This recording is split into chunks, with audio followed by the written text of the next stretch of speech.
চোখের ভাষা বুঝেন? চোখ যে মনের আয়না। বাংলা সিনেমার এই 5 জন জনপ্রিয় নায়িকার ম্যারিটারিয়াল স্ট্যাটাস এবং তাদের হাজব্যান্ড আসলে কে এবং তাদের কার কয় বিয়ে, স্ক্যান্ডেল, আজকে এগুলো নিয়ে আমরা অত্যন্ত স্পেশাল একটা সেগমেন্টের আয়োজন কিন্তু করেছি। ভিডিওটি অত্যন্ত স্পেশাল হতে যাচ্ছে এবং এই পর্বে কিন্তু আসলে আপনারা জানতে পারবেন যে আমরা এমন 5 জন হিরোইন এবং তাদের হাজব্যান্ড, তাদের টোটাল লাইফের যে স্ক্যান্ডেল, এবং আপনারা যদি ভালোবাসা দেন তাহলে কিন্তু আমরা নেক্সট একটা এপিসোডও কিন্তু এই টপিক্সের উপর কিন্তু আমরা বানাতে পারি। তো ভিডিওটি অত্যন্ত স্পেশাল হতে যাচ্ছে। ভিডিওটি স্টার্ট করার আগে আপনাদের কাছে ছোট্ট একটা অনুরোধ, আপনারা যদি ফিল্ম স্পাই চ্যানেলটিতে নতুন হয়ে থাকেন তাহলে ডেফিনেটলি সাবস্ক্রাইব করবেন, বেল আইকনে ক্লিক করবেন, লাইক করবেন, শেয়ার করবেন অ্যান্ড কমেন্টস করে জানিয়ে দেবেন আপনাদের মূল্যবান মতামতটি। দেখা হচ্ছে নেক্সট কোনো ভিডিওতে। সে অবধি সবাই ফিল্ম স্পাইয়ের সঙ্গেই থাকবেন। তো আজকে আমরা এমন 5 জন হিরোইনকে নিয়ে কথা বলবো যারা 90s টপ 5 হিরোইন পড়লেও কিন্তু ভুল হবে না, বা 90s তারা ছিলেন তুমুল জনপ্রিয় 5 জন হিরোইন। তো এই তালিকায় আমরা 5 নম্বরে যাকে রেখেছি, she is none other than one and only Shabnaz.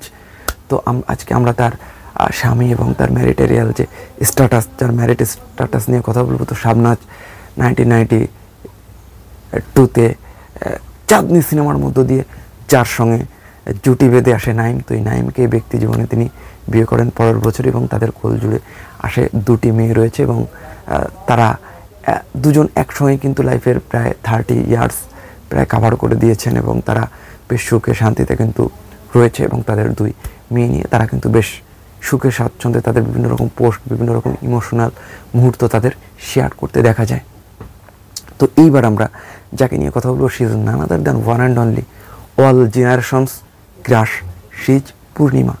এবং আপনারা যদি তার টোটাল ক্যারিয়ার গ্রাফ যদি অ্যানালাইসিস করেন, এখানে যেহেতু আমরা তার দাম্পত্য স্ট্যাটাস নিয়ে কথা বলছি, তো 2008 সালে তিনি ফাহাদ নামে একজনকে বিবাহ করেছিলেন এবং তাদের সম্পর্কের কিন্তু টানপোড়েন চলতে চলতে একটা পর্যায়ে কিন্তু তারা ছাড়াছাড়ির সিদ্ধান্ত নেয় এবং তাদের ঘরে কিন্তু একটা মেয়ে আসে এবং পরবর্তীতে কিন্তু পূর্ণিমা একজনকে বিয়ে করে 2022 সালে। আমরা দেখেছি রবিন নামে একজনকে কিন্তু বিয়ে করে এবং অনেকে বলে যে তার থেকেও কম বয়সী একজনকে সে বিয়ে করেছে। আসলে কেন বলেছে এটা নিয়ে এই নায়িকা একসময় কিন্তু বেশ ট্রলিং বা বেশ খানিকটা কিন্তু মিমসের কিন্তু শিকার হয় কিন্তু এই নায়িকা। তো এইবার আমরা যাকে নিয়ে কথা বলবো, she is none other than one and only, এবার আমরা যাকে নিয়ে কথা বলবো পপি। তো গ্ল্যামারাস হিরোইন, পুনঃ সুন্দরী, আপনি যা বলেন না কেন, এই নায়িকা কিন্তু একটা টাইমে তুমুল জনপ্রিয় নায়িকা ছিলেন এবং একটা টাইমে কিন্তু জনপ্রিয়তায় তুঙ্গে ছিলেন এই নায়িকা। তো আপনারা যদি তার টোটাল ক্যারিয়ার যদি আপনি হিসাব করেন, এখানে নানা রকম স্ক্যান্ডেল নানা সময় এসেছে। কখনো শাকিল খানকে নিয়ে তাকে নিয়ে যে স্ক্যান্ডেলের যে একটা পারদ, বাট তিনি বিবাহিত ব্যাপারটা কিন্তু কখনোই কিন্তু আসেনি। তো দীর্ঘ বর্ণাঢ্য ক্যারিয়ারে আমরা কোভিডের ভিতরে কিন্তু আমরা তার রিয়েল লাইফে কিন্তু আমরা তাকে কিন্তু আসলে বিয়ে করতে দেখলাম। তো 2021 সালে তিনি একটি সন্তানের জন্ম দেন এবং এর আগে তিনি বিয়ে করেন একজন বয়স্ক লোক, তার নাম হচ্ছে আদনান উদ্দিন কামাল। মেবি তো এটা পপির ফার্স্ট ম্যারেজ হলেও এটা আদনানের ছিল সেকেন্ড ম্যারেজ এবং তার আগের সংসারে কিন্তু একটি ছেলে সন্তানও রয়েছে। এটা নিয়ে কিন্তু তিনি বিভিন্ন সময় কিন্তু তিনি ফেসবুকে ওয়ালেও বিভিন্ন সময় কিন্তু তিনি কিন্তু পোস্ট করেছেন।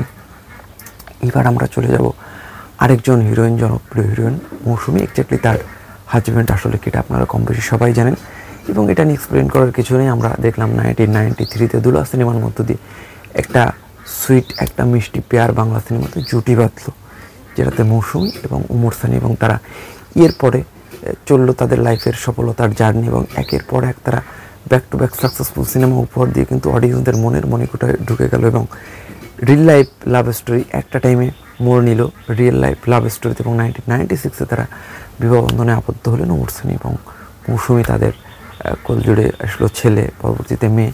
এখনও তারা কিন্তু তাদের এই যে কাপড়টা তারা কিন্তু টেনে চলেছে তাদের সম্পর্কটা এবং আমরা চাই দীর্ঘদিন তারা সারা জীবন এরকমই থাকুক। তো এটা হচ্ছে এক্স্যাক্টলি তাদের দাম্পত্য স্ট্যাটাস। হ্যাঁ, আসলে কীরকম অবস্থায় তারা এখন আছে।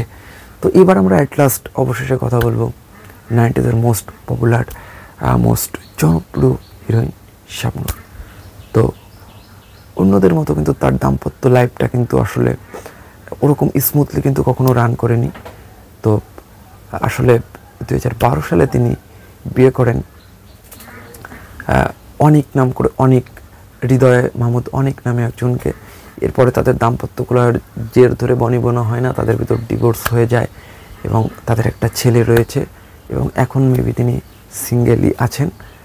আমি জানি না এই রিলেশনশিপের স্ট্যাটাস কতদিন এরকম থাকবে বা কী হবে। তো বেসিক্যালি আসলে থাকে না যে অনেক আমরা চাই সে মুভ অন করুক, অনেক হয়তো চান না, সে কী চায় এটা তার ব্যক্তিগত ব্যাপার। আসলে জীবন কারোর জন্য কখনো থেমে থাকে না, জীবনের টান পূরণে নানা রকম চড়াই উতরাই করে কিন্তু জীবন চলে যায় জীবনের গতিতে। তো বেসিক্যালি এটা নিয়ে ছিল ভিডিওটি। কেমন লাগলো, ভালো লাগলে লাইক কমেন্ট শেয়ার জানিয়ে দেবেন আপনাদের মূল্যবান মতামতটি। দেখা হচ্ছে নেক্সট কোনো ভিডিওতে। সে অবধি সবাই ফিল্ম স্পায়ার সঙ্গেই থাকবেন।